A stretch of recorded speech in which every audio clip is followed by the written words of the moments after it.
This is Coach Jason Ballard, and I'm a business wingman. Over the years, I've learned a lot from working in our family construction business, serving as a senior officer in the United States Air Force, and running 12 different organizations around the world. Many people helped me get to where I am today, and it's my mission in life to serve as a personal wingman to others. That's what this podcast is all about, providing knowledge, tools, resources, and mentorship to help people soar to their highest altitude. And welcome back to the Soar Higher podcast. This is your host, Coach Jason Ballard. Real privileged to be with you today. We got a really cool show lined up for you. Today, we're going to be talking about how businesses are literally losing control of their money and how to prevent it, right? Like, who wants to lose control of their money? You work in the business, you're working in your career, making money to keep your money, but yet so many businesses are losing money. It's kind of like a faucet just leaking money out different aspects of the organization, and sometimes they don't even know it. Well, today we've got an expert on the show. His name is Tim Yurek, and he is dedicated his life. He's super passionate about helping people gain control of their money, keep their money, and allow them to really live the life they really want to live a lot better than they probably could without some of his help. So it's a real privilege to have him on the show. He's a phenomenal person. So let me give you a little bit of background about Tim before he gets going here. Tim's the founder and CEO of Tier 1 Capital. He is a financial thought leader with over 35 years of experience in helping business leaders achieve financial success. He is considered to be one of the top 1% of the professionals in his industry and has been featured on many media outlets such as Bloomberg TV. It's my privilege to introduce to you Tim Yurek. Welcome to the show, my friend. Well, Jason, thank you. And it's certainly my privilege to be here, and hopefully we could add some value to your audience. Well, I have no doubt about that with you and all the great things that you're doing out there. So kind of help catch people up to speed, Tim. Tell us a bit about you and your background, how you got started, and kind of a little bit about your journey and how you got to where you are today.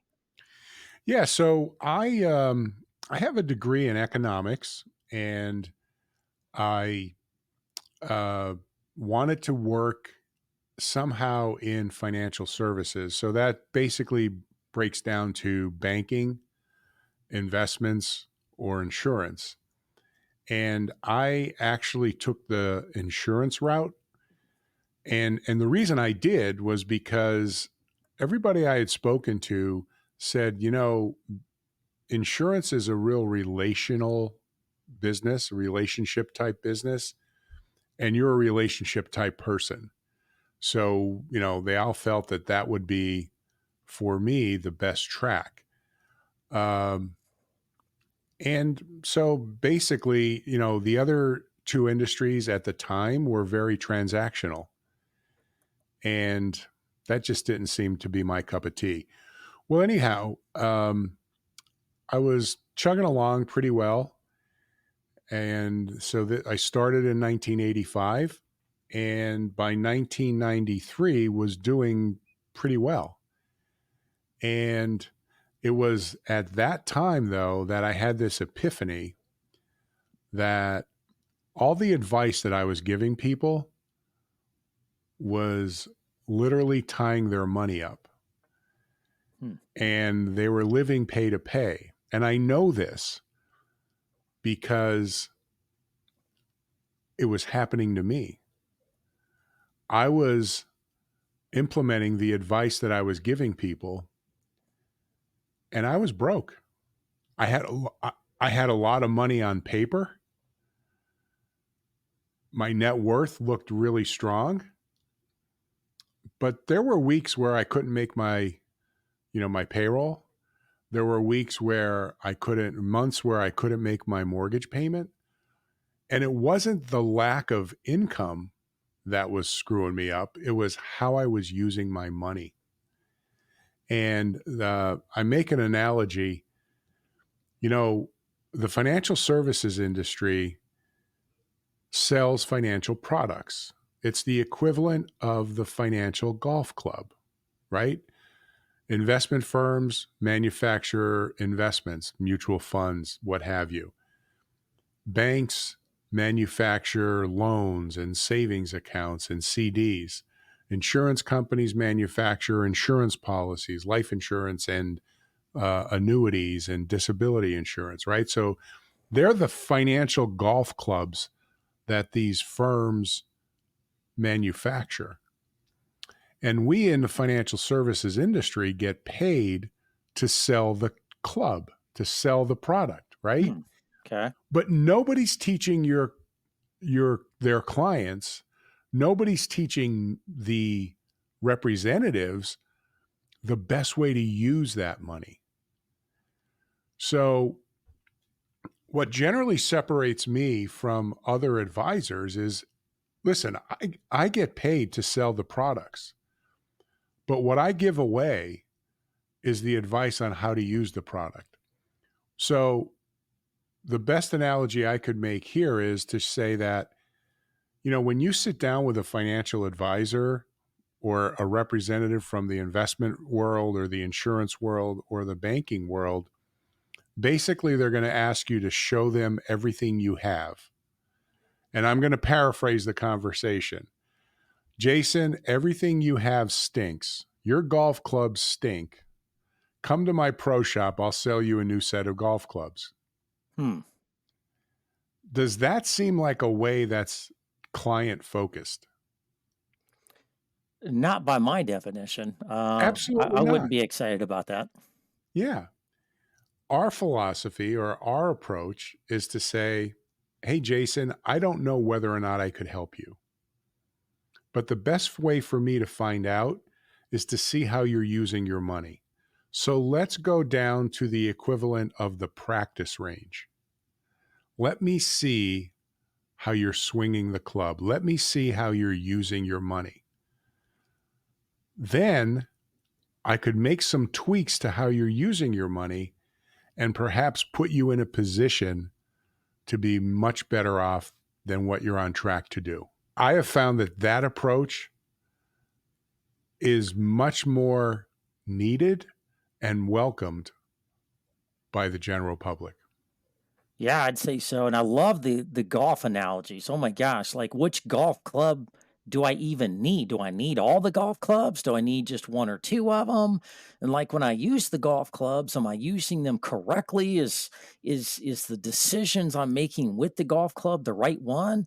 Because golf clubs, there's the reason why there's so many of them in the golf bag is because you use different golf clubs for different situations, right? Different ranges that you are away from the tee, the wind, I mean, there's all these different factors. Like, which one do you use? How do you use it to the best of your ability? And here's an interesting thing that you mentioned: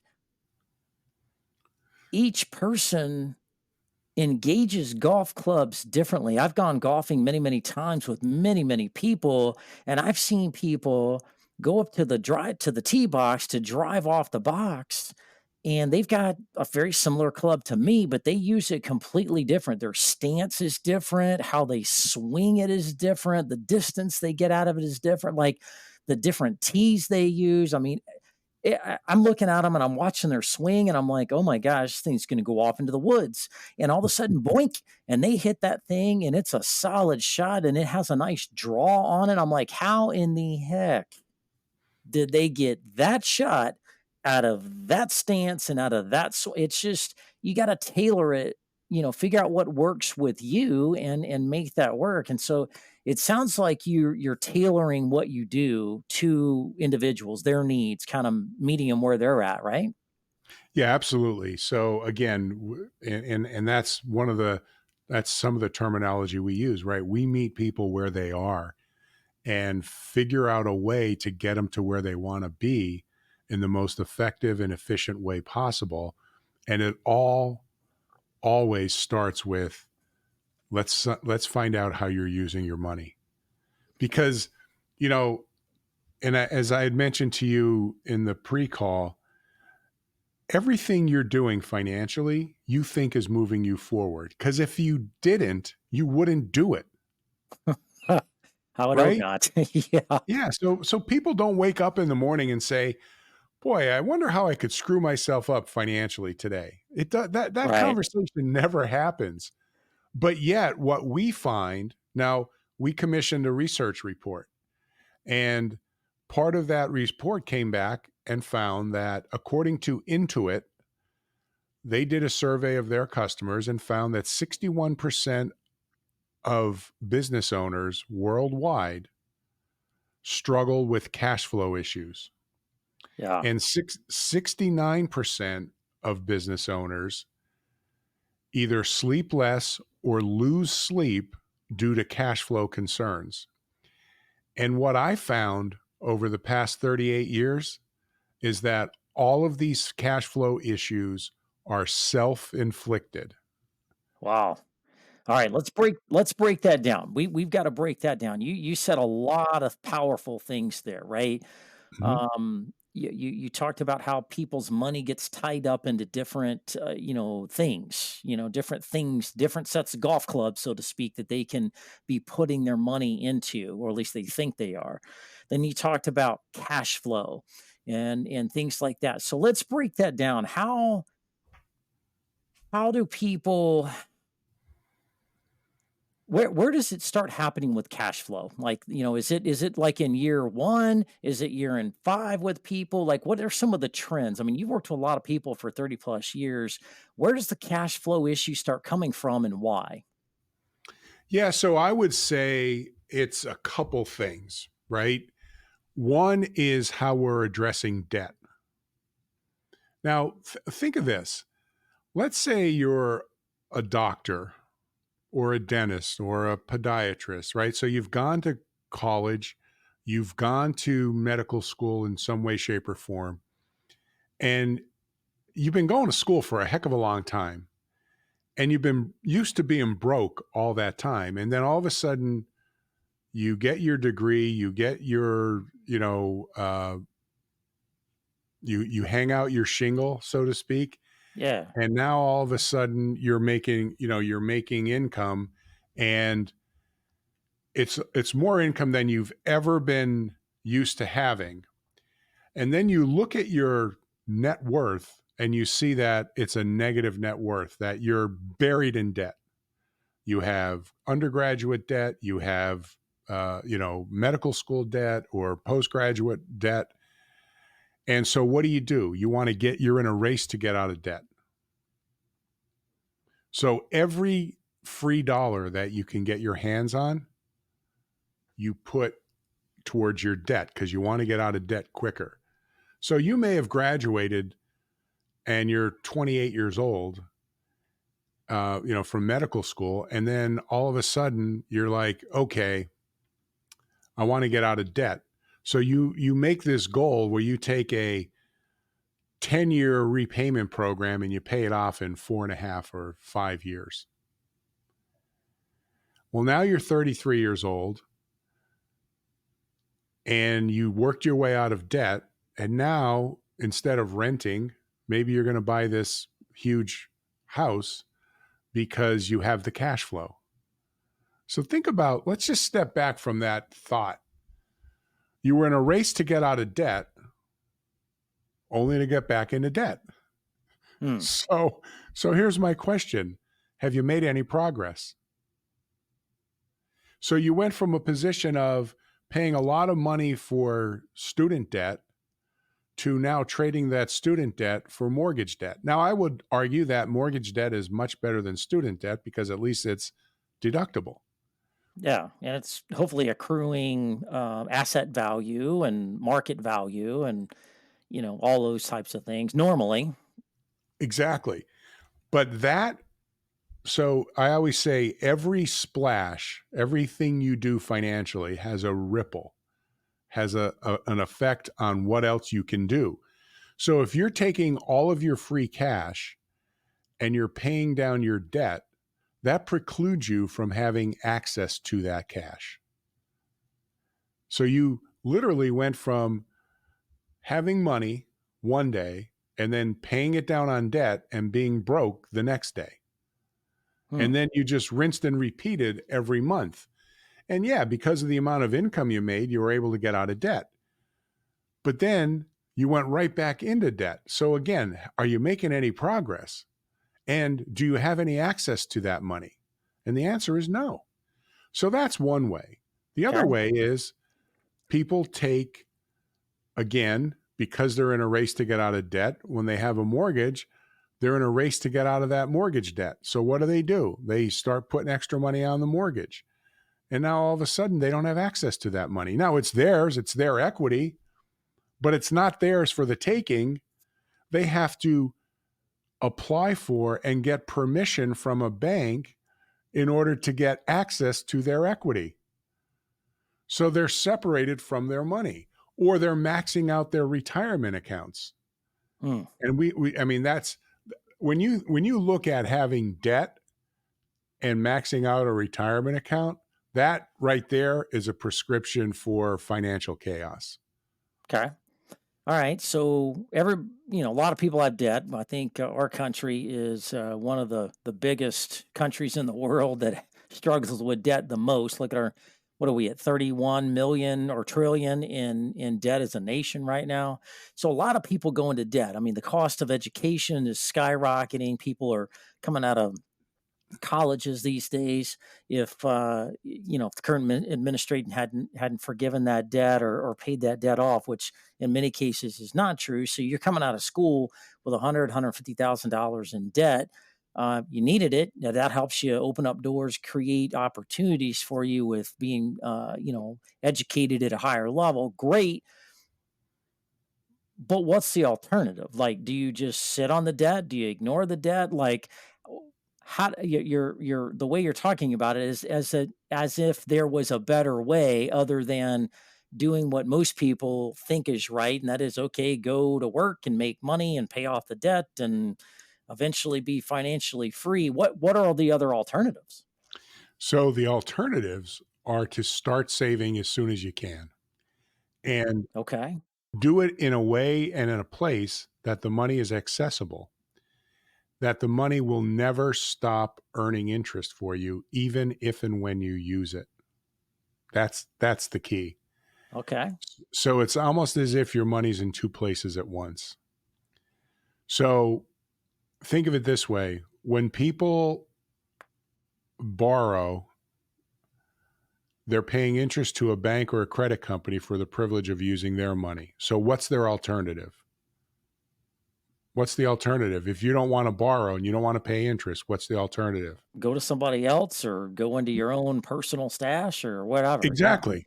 Pay cash, right? Yeah. What people don't realize is, and this is fundamental to the work that we do, you have to come to the realization that you finance everything you buy. You're either going to borrow money and pay interest, or you're going to pay cash and therefore give up interest. So it's either pay up or give up. There's no other way around it. Well, actually, there is. And that is where you save. And instead of draining down your savings when you want to pay cash, you borrow against it. You just put a lien against it. And when you Hmm. do that, your money continues to earn uninterrupted compounding of interest. And now, when that loan is paid off, now you're exactly where you would have been had you not used your money. Gotcha. All right. So you're recommending, Tara, I just want to be clear. You're recommending to folks out there, whether you're, a young college graduate coming out of school, raring to get to the workforce and use that education and start your career, or somebody that's been around for a little while, that's in business for themselves, or a leader in a company that makes pretty good money. Your advice to them is finance it, use other people's money. Don't tie up your money in paying off debt.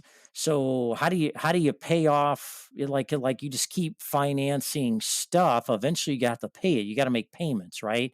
So do you just pay the minimum amount and let your money go to work in a different place and accrue interest at a rate that's more than the interest you're paying on your finances? Like, how does that work? How can you explain that so folks kind of understand that and warm up to that? Yeah. So where you want to save is in an area that you own and control. Like what? Give us an example of what that may be. One of the best places, right, would be your home equity, right? Okay. But think about this. You don't control whether or not you could tap into that equity. The bank does. So when we look at things through the lens of, are you in control or not? And that is a very different lens than what everybody else is looking through. Everybody else, when we have been trained to shop for money, to shop for loans using one criteria, and that is interest rates. Yep. We think the be all and end all is interest rates. It's not. It never was. It never will. The be all and end all is cash flow.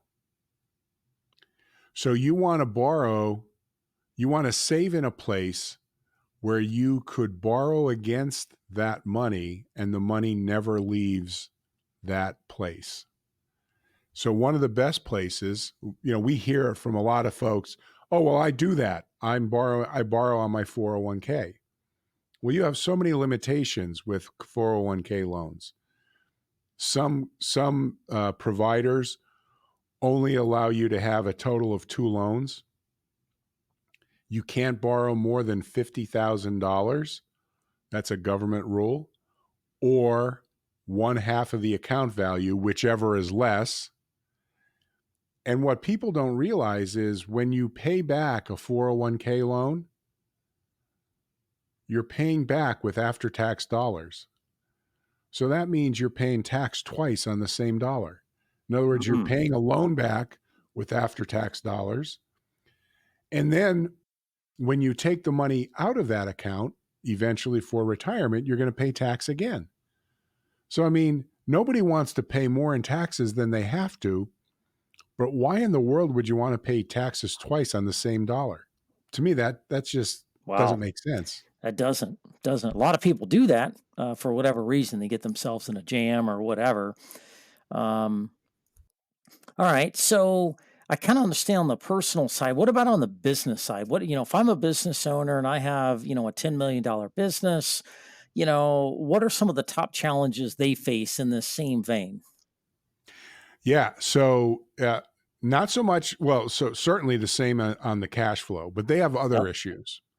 They have other issues. Those issues are, and again, part of that research report found, according to Gallup, that 48% of your employees are looking for another job or a better opportunity. That's almost 1 out of every 2 of your employees is looking to leave. We've just gone through the Great Resignation, where over 4 million people every month quit their job and either started a business on their own or went to another employer.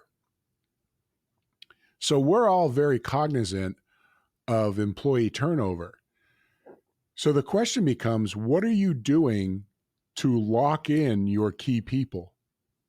And that's where we come into play, where we help business owners to, number one, identify who their key people are if they don't know already who they are. And number two, incentivize them so that they would never want to leave. And I could share a couple good examples or stories of Yeah. that. Yeah. Please do. So we worked with a manufacturing firm out in Long Island, and they had brought in a consulting firm from Chicago. And the consulting firm came in and charged them $18,000 to do an analysis. They wanted to reward their CEO, who had been there for over 25 years, for all the work that he had done. And they also had a CFO who was in his early 50s. The CEO was in his early 60s. And they wanted to do something for the CFO because he was doing a great job, and they wanted to make sure that he stayed on. Well, when the consulting firm from Chicago came in, the plans they came up with were just not tenable. Number one, they weren't valued by either of the executives because it was a boilerplate type Hmm. presentation. And number two, the cash flow and the balance sheet hit that the company was going to have to pay was just it didn't fit their budget or their values. So they sort of had a sour taste in their mouth for doing anything, but the CEO really wanted to get something done. So he had gotten referred to me. And when we came in, we generally work with companies like this that are sort of in crisis. They want to get something done, but they don't have the wherewithal or don't know how to do it. And so our deal was, first of all, we wanted to meet with the board to make sure that where we knew where the board stood on these issues. And then secondarily, we wanted to meet with each of the executives individually to find out what they valued, what they were trying to accomplish, what would have kept them, what would have to be in play for them to stay around. And sure enough, when we had those meetings, we came back to the board and said, listen, here's what we would recommend. And this is what it's going to cost. And when we broached them with the cost, they're like, well, that's way over our budget. And I said, I agree with that. But if I were to tell you that you have the money within your current cash flow to do this, you're just using your money inefficiently. They were, first of all, insulted by me saying that. But then I showed them. And once I showed them, number one, every member of the board agreed wholeheartedly that they were giving up control of their money once they understood the context of how we presented it.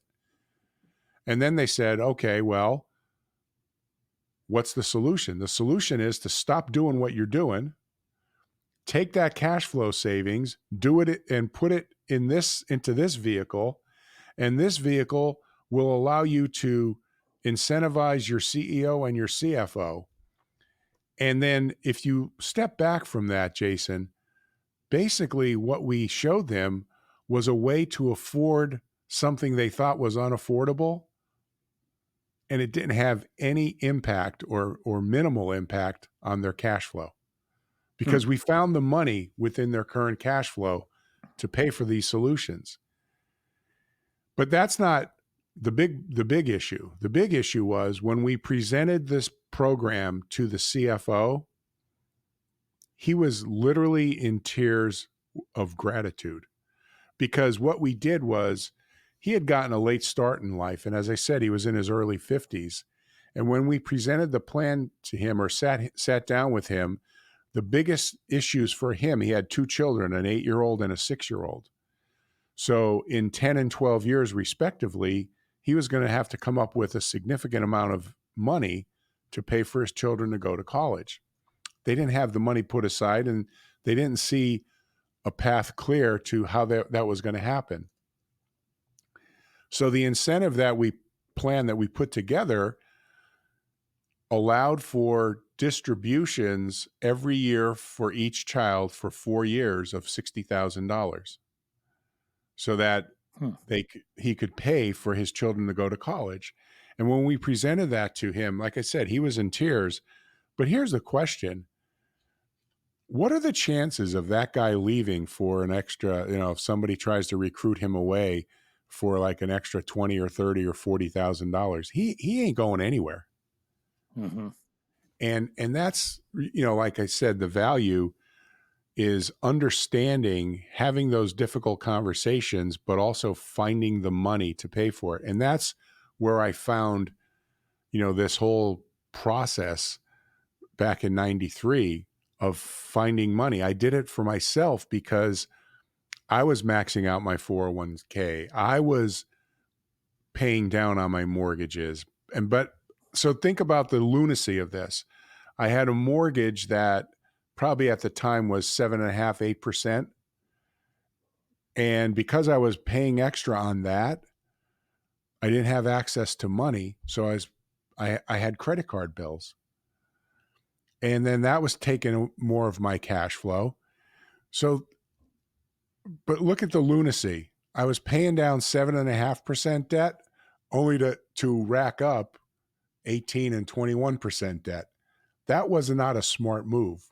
But yet that's the advice I was giving to people. Hmm.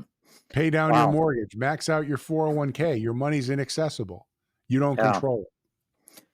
So very simply, do you know your numbers? Do you know your numbers? Just looking at your P&L sheet's one thing, but do you really understand your numbers? Do you really understand all the things where that all of the things of where your money's going, whether that's benefits, 401k, other office expenses, whatever. Well, Tim, that you bring up an excellent point. When I go into businesses all the time as a business coach, most of the time I'll ask very simple, basic questions. So, where are you in profitability numbers? Where are you in cash flow? How cash flow positive are you? I'll ask them these types of things because they're telling me about issues and challenges, and I can't go from point A to point B, and this is holding us back. And they throw all of the things at you they've been dealing with for years, and you ask them some basic questions, and they don't have good answers. And a lot of the time, I'd say probably 70% of the time, they don't know their numbers and they don't know how to get to the right answers. They don't even know all of the options out there to even know. And that's something I wanted to ask you about. As a business person, um, how do I know I'm getting the best programs out there? How do I know I'm getting the best, avenues to invest my money, to repay employees, to incentivize people, to make sure I'm not overpaying for things and taking out loans, and the cash flow situation is under control so I don't have to take out lines of credit that are exorbitant amounts of interest rate, and hopefully we can pay that back next month to you know they make so many mistakes. But how do you know that your wherever your money's going in your business is in the right places at the best possible ways that are out there? How do you know that? That's a great question because for the most part, a lot of those issues are things that you don't have control over, Yep. right? But we always say it's not what you buy. So you're asking me, how do I know if what the services or the goods that I'm purchasing, if they're the right things? I don't know. And that might be different for you than it is for me. But here's one thing that doesn't change. It's not what you buy, it's how you pay for it. So Ooh, if I nice. could make the same purchase, but give up less and less of my cash flow so that I'm in control, then whether or not that's the right purchase is not, in other words, I don't need it to work out 100% because I know I'm not losing my shirt or my cash flow over this. Yeah.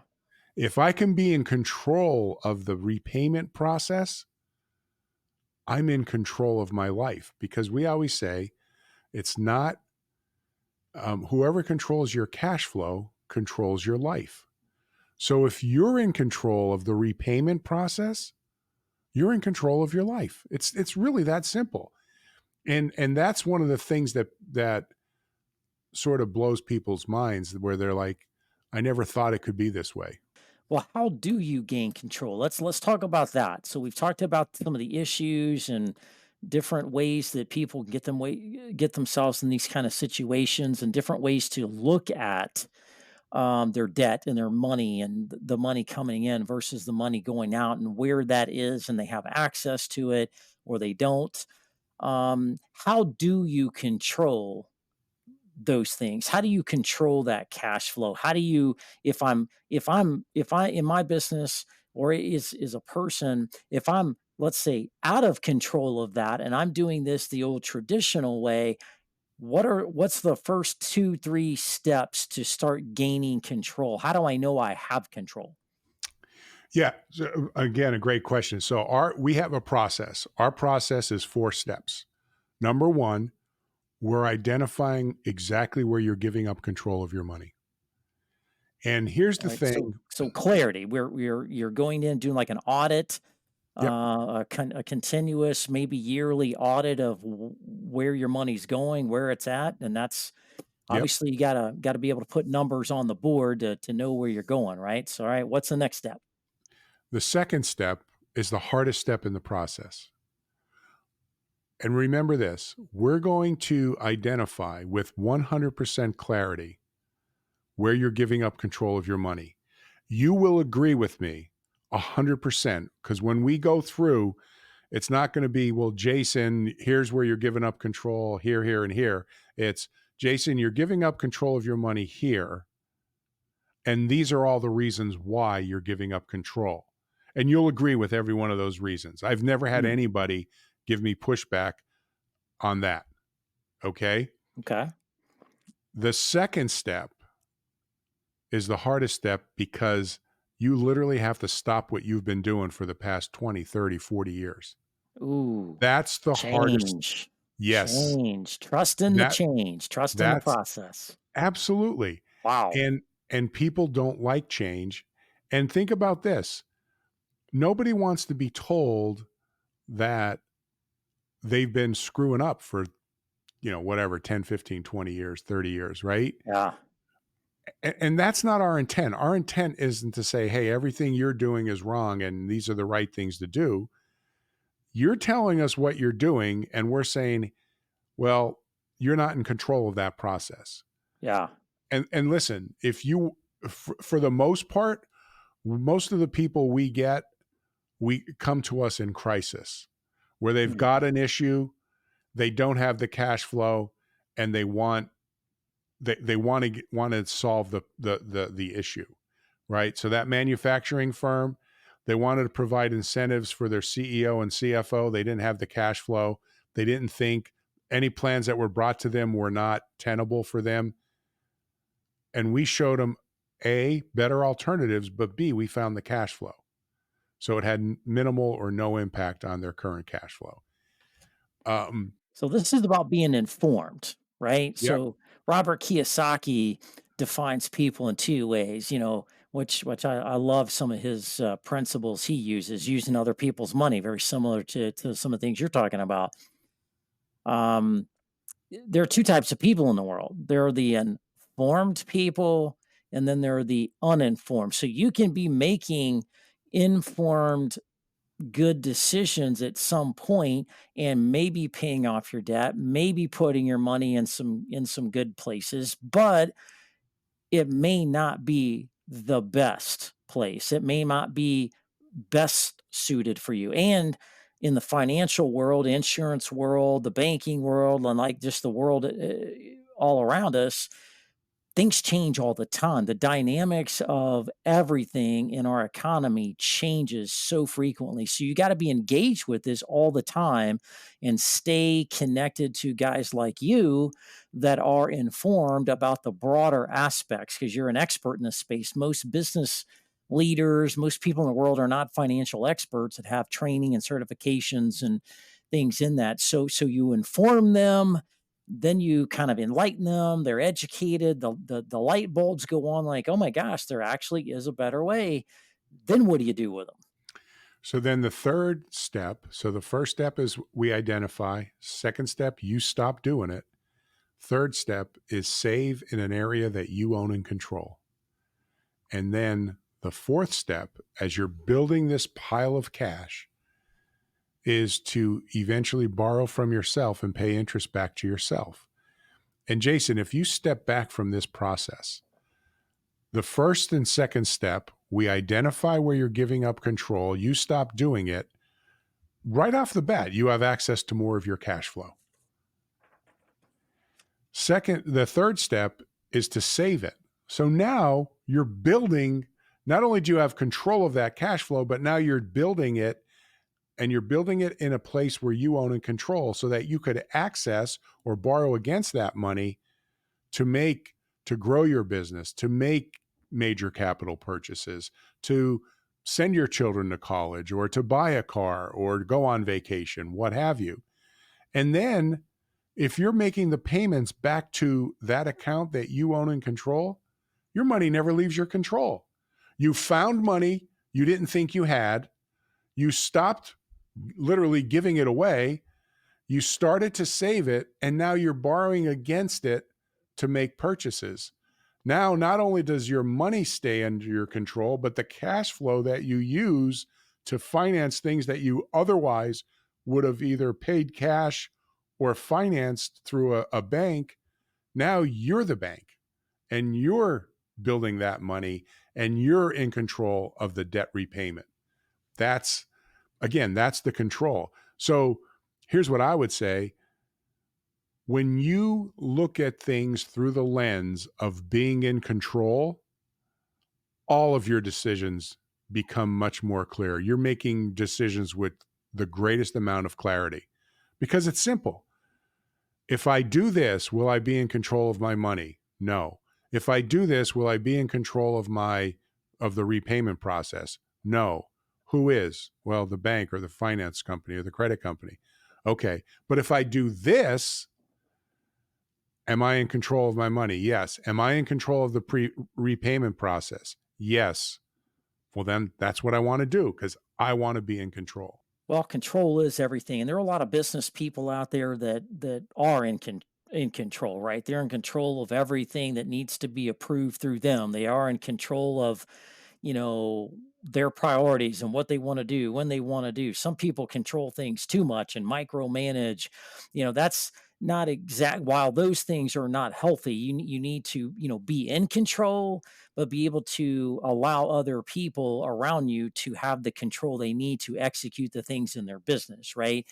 But you still need to be in control. You still need to you still need to show up. You still need to be engaged, and you still need to be informed about what's going on in all areas of your business, especially financially. There is no um, other area in business, not sales, not marketing, not leadership, not anything else matters more than anything else than your finances being squared away.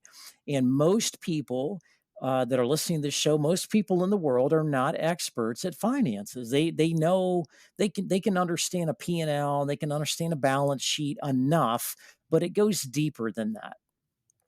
And again, you being in control, as Tim is describing today, financially speaking, only works if there's some assumptions made, I believe. And you can argue this point with me. If you're not out just blowing money on trips all the time and blowing money on new cars every week and just out there spending money to spend money because you have a few extra bucks in your pocket and you just go out and spend whatever, you're always emptying out your pocket every week.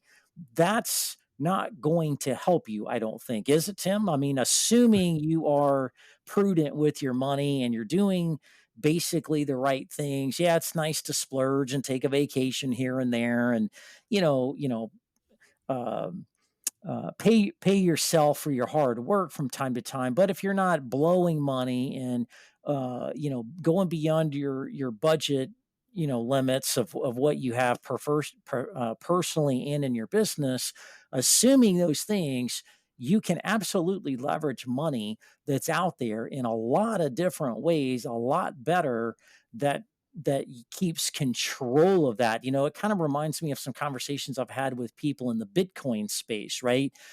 Now there's a couple different sides of Bitcoin. Bitcoin, yes, is an investment strategy. You can just invest in Bitcoin just like you can stocks, bonds, or anything else. But Bitcoin as a financial transaction, just like you Venmo people money back and forth or write checks or whatever you do, pay credit cards. Bitcoin can also be a vehicle for you to transact money from point A to point B, but the banks aren't in the middle of it and you can control all of it all the time, which is a very Right. big movement that's building up. And so, if you want more control, if you want to make more money with your money, if you want to reduce your stress and your overhead and being cash flow broke, really take things that Tim is saying to heart. I know they're true. I know other folks that have similar methodologies and ways of thinking. It certainly changed my way of thinking as a business person. So, Tim, as we kind of conclude the show, what are the top three things you really want people to know out of all the things you talked about today? What are the most important things you want to leave them with today? Yeah, I think that first and foremost is that as an entrepreneur, we always think that we're one big deal, one big sale away from security, financial security, or what Mm, have you, right? And that to a degree could be true. It could be true. But if you don't address the leaky holes in your bucket, what's the sense of making more money if you're not in control of that? And that's really the question that I usually ask is, if we could grow our business, we could increase sales, but if you're not addressing or plugging up the leaky holes in the bucket, you're going to end up being back where you started, just with maybe more, more taxes or more income, but less money, if that makes sense. yeah. So the first thing is you have to plug the holes in your bucket. And that's, again, the first part of our process. The second thing is we finance everything we buy. Do you want to be in control of that process, or do you want to be controlled by that process?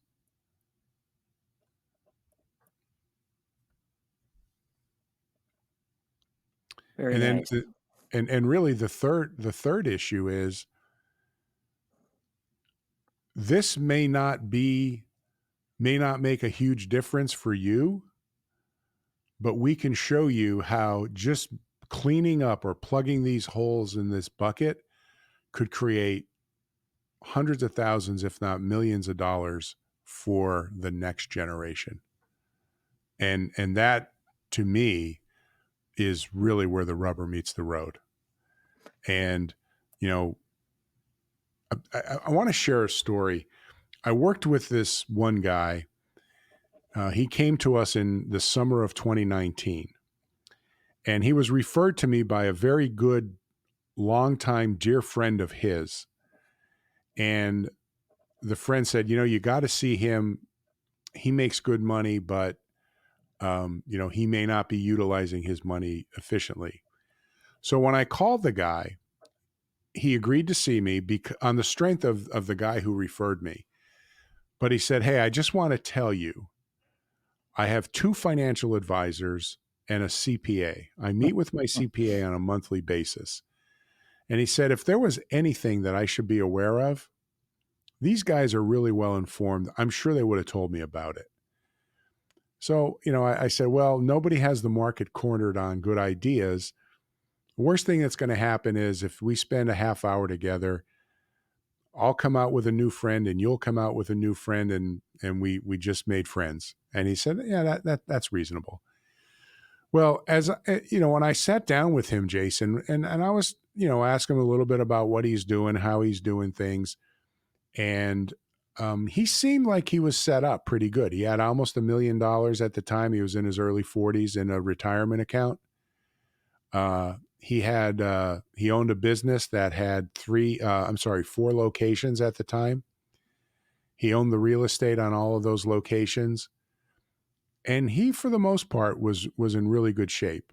He did have two business loans, and he had an open credit line that he was, in the process of paying down. So I asked him if the business loans were created to, start the various locations of his business. And he said, no, he said, I usually pay my quarterly taxes with a draw on my credit line. And of course, I've seen this before. So I said, well, is this sort of how this song goes? What are your quarterly taxes? He said about 50,000. I said, so you borrow 50, you pay back 20 over the next 3 months, and now you have a $30,000 balance, and you borrow another 50, and then you just keep rinsing and repeating until you max out the credit line, and then the bank will take that and make it a term loan and then open another line for you. He said, yeah, it's exactly how it goes. I said, so both of those loans were to pay quarterly taxes? He said, yeah. And my next question to him was, how much income do you make? And he said, at the time it was 650,000. I said, wow, that's pretty good. When you were in college, what type of income how much income were you shooting for? And he said, I always felt if I could make 150, maybe 200,000, that'd be a great, great career. I said, oh, that's good. And I said, do you find it more than ironic that you're making 3 to 4 times what you ever dreamed you could make, and you can't pay your damn quarterly taxes without a draw on your credit line? And he just, like, that question just, he stopped and he said, him in his tracks, huh? yeah. And he said, geez, that's just the way I do it. I never thought of it that way. I said, so here's the deal. If I could show you a way that you would never, ever have to pay your quarterly taxes using a draw on your credit line, would that conversation be worth 45 minutes of your time? He said, yeah, absolutely. So, we started working together, and we had the first conversation. And this was the summer of 2019.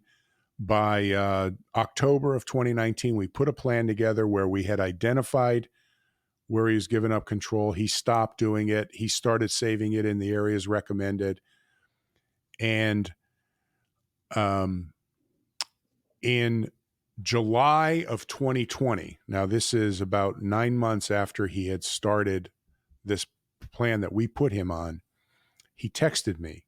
He had just left his CPA's office and said, Tim, I want you to know that we filed our 2019 taxes on extension.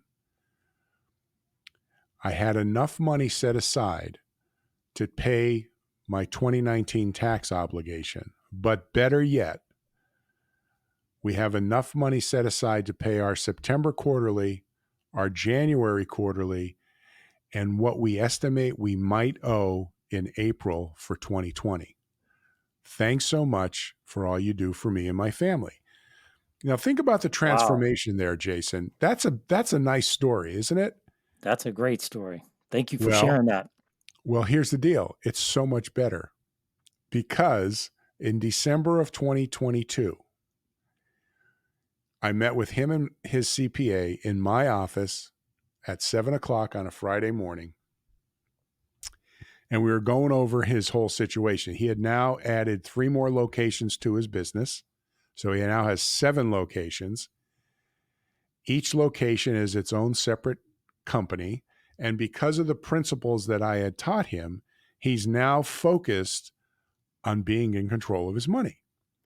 So he doesn't make a purchasing decision in those businesses without knowing whether or not, if I make this purchase and if I do it this way, will I be in control? So between the money he has in the accounts he set up with me and the money he has, the cash on hand in all 7 of those locations, he now has $1.8 million of cash. Wow, that's awesome. Wow, great job. Now, well, thank you. But here's the thing.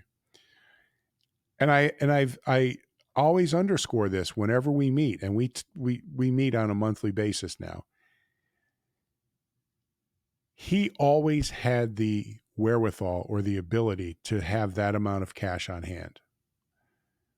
The difference was he was using his money inefficiently. And he said to me, he said, you know, when we sat down, I was really skeptical.